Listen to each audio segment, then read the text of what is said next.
Hey, welcome to lesson number 3, solving trig equations. Right away, pointing out that all of our solutions need to be between 0 and 2 pi.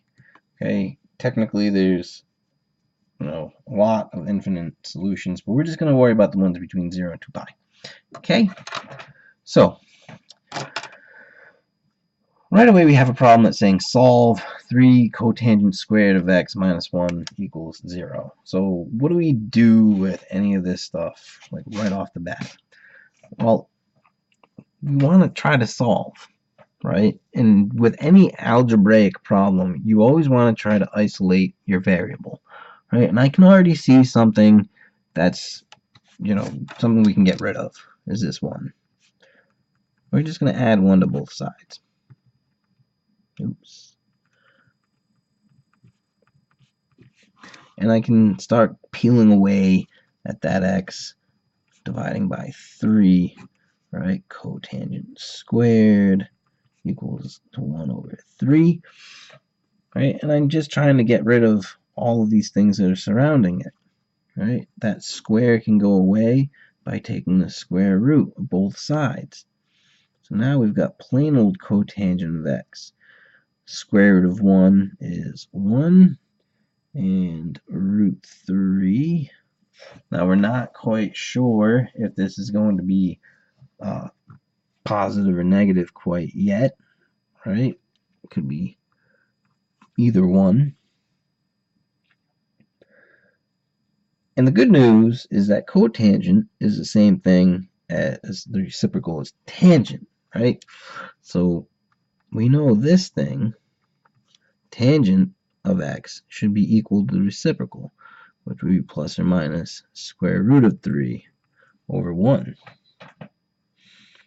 Hey, that's something that we can work with, right? We need to think of where tangent is equal to the square root of 3. Well, you're going to need a unit circle. Okay, I've got one up on my cell phone on Google, so if you want to go on to Google and look at a unit circle, or if you have one printed out, you want to have that handy for this lesson. Okay, what we're looking for is when tan is equal to root 3. When would that happen? That would only happen when we have a 1/2 and a root 3 over 2 combo, like this, right? Because it's going to be sine over cosine. That's what tangent is. So root 3 over 2 over 1/2, we multiply by the reciprocal. Those 2's cancel, and that's what worked, right? We end up getting just plain old root 3. Now it can be positive or negative, right? So anywhere that this appears in our unit circle, what do I mean by that? Well, I see one right here, 1/2 and root 3 over 2. That was at pi over 3. I see another one of those combos right here, right? We've got the 1/2 and the root 3 over 2. This one's negative, which is fine because we can have negative solutions. I see it happening again down here, right? 1/2 and root 3. That's at 4 pi over 3, right? So where have we seen it so far? Pi over 3, 2 pi over 3, 4 pi over 3, and guess what? It shows up over here at 5 pi over 3. Those are all the places where tangent is equal to plus or minus the square root of 3. And that's our solutions. Everywhere that showed up. Pi over 3, 2 pi over 3, 4 pi over 3, and 5 pi over 3.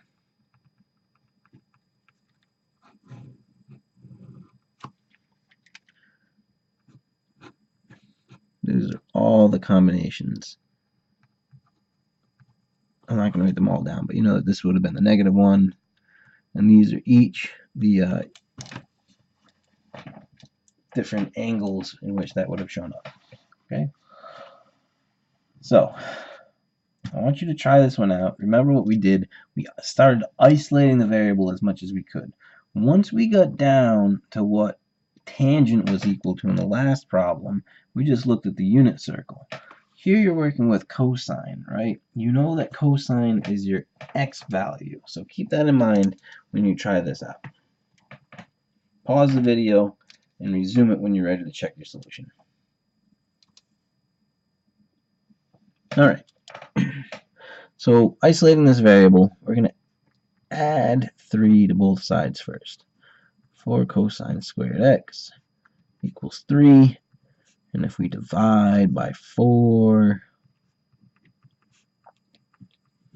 we start chipping away at it, right? We take the square root of both sides. And now we're going to end up getting this plus or minus square root of 3. Let's see, square root of 4 is 2. And we can't break this down any further than that. What we're looking for is wherever cosine is equal to positive or negative root 3 over 2. So when we look at a unit circle, I know cosine is x and sine is y. So I'm looking for anywhere that cosine, or the x coordinate, is root 3 over 2. That happens here at pi over 6. We get that over here, negative root 3 over 2, we said was okay. That happens at 5 pi over 6. It happened again down here, right? Negative root 3 over 2 is 7 pi over 6. And one last time, right here, root 3 over 2 at 11 pi over 6. Oops. And those are the 4 solutions that you should have arrived at for that one. Not too bad once you kind of get the hang of working with the unit circle. They're really not too difficult. Alright. This time we've got sines and cosines kind of mixed up a little bit, which is something that we can deal with. It's not too big a deal. What I want to do is, if I can somehow make this thing 1 minus cosine squared, then I can change that to sines and we'll have all one function. Right? And the easiest way to do that is to move this one over. So I have cosine squared x minus 1 equal to negative sine of x.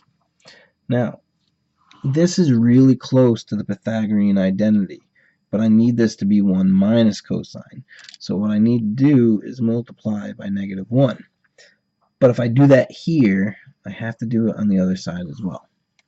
So now we've got our 1 minus cosine squared that we were hoping for, and now I can see that I kind of eliminate the sine of x. I mean the negative on the sine of x.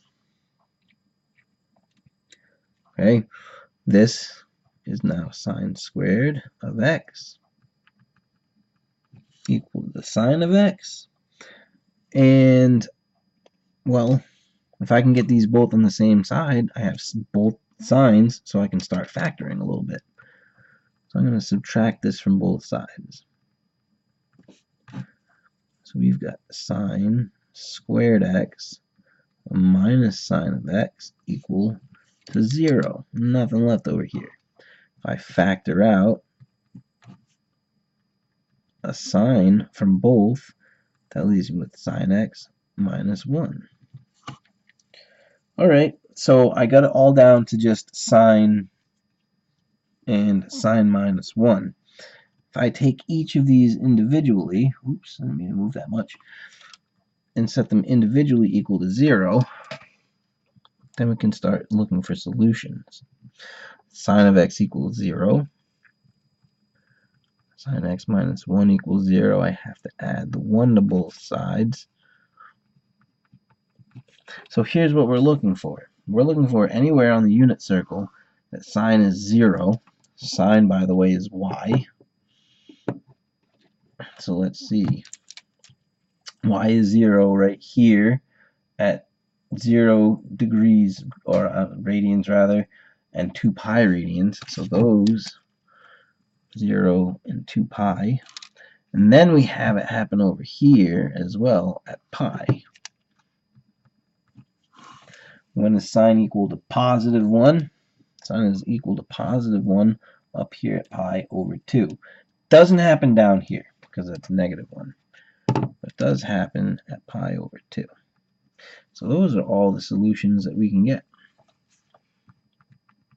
We have 0, pi over 2, pi, and 2 pi.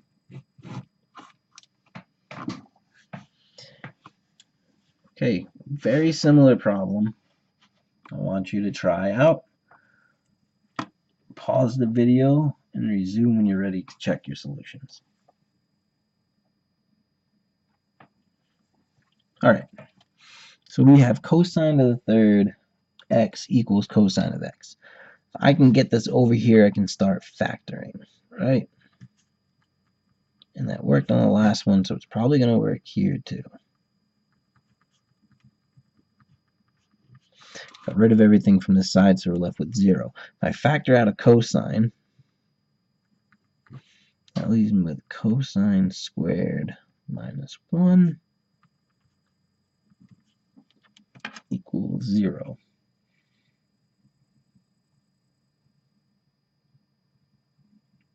Okay. Well, this is as far broken down as we can get it, right? So that's it. This, however, we can still work on. I'm going to add 1 to both sides and take the root. Now, the square root of 1 could be either positive or negative 1.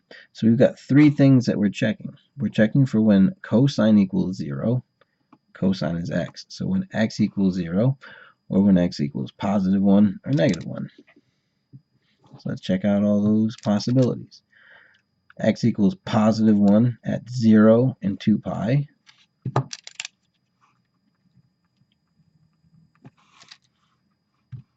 X equals 0 at pi over 2. X equals negative 1 at pi. And x equals 0 at 3 pi over 2. So we have 5 solutions for this one, right? We have 0, pi over 2, pi, 3 pi over 2, and 2 pi.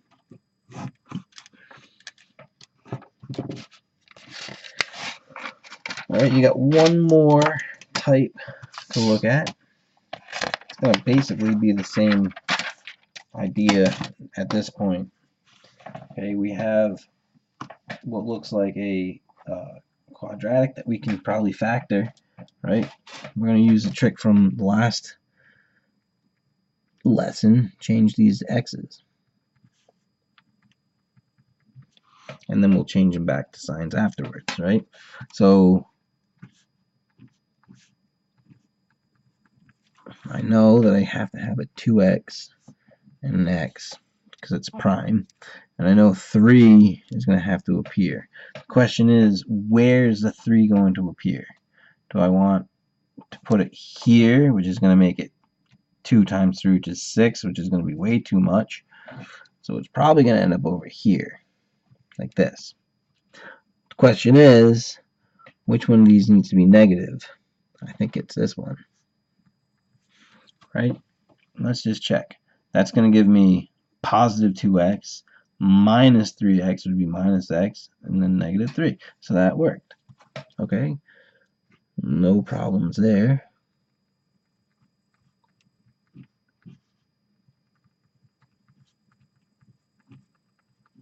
just changing them back to signs. Okay, and now I can start solving each one individually, right? 2 sine x minus 3 equals 0. Let's add 3. 2 sine of x equals 3. We have to divide by 2.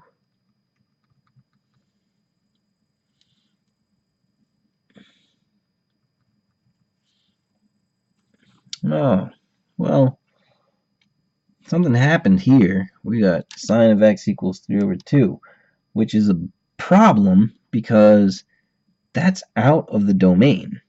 So technically, that doesn't exist. Okay, does that mean that there's no solutions? No, because I still got another side that I can work with. So sometimes you have things that just, there's no way for us to get a solution for it. That's the tricky thing about trig. Gotta always check the domain. Over here though, if we subtract 1,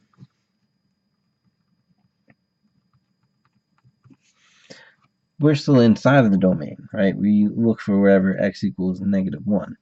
That only happens once, right? Sine is y, and negative 1 for y only happens right here at 3 pi over 2. So that means that x equals 3 pi over 2.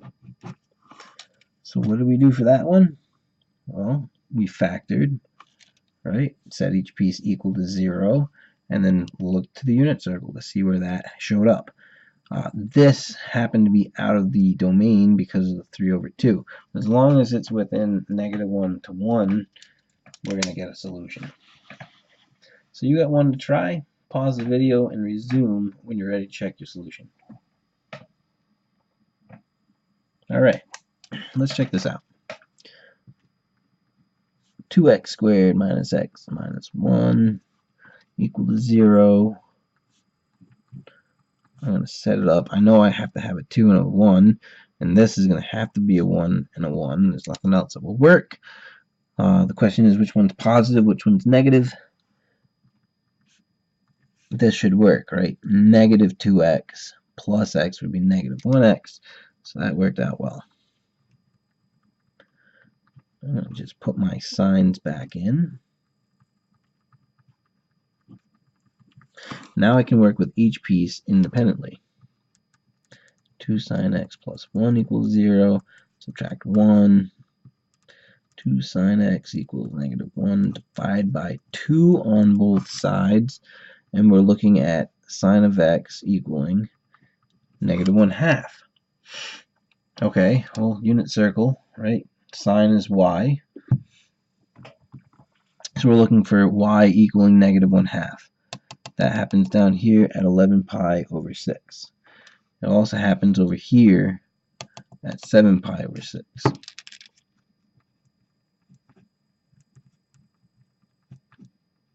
So far, 2 answers. This one, we've got sine of x minus 1 equals 0. I have to add 1 to both sides. And we're just looking for when sine, or y, is 1. That only happens once up here. Y is 1 at pi over 2. So those are the solutions, right? Pi over 2, 7 pi over 6, and 11 pi over 6.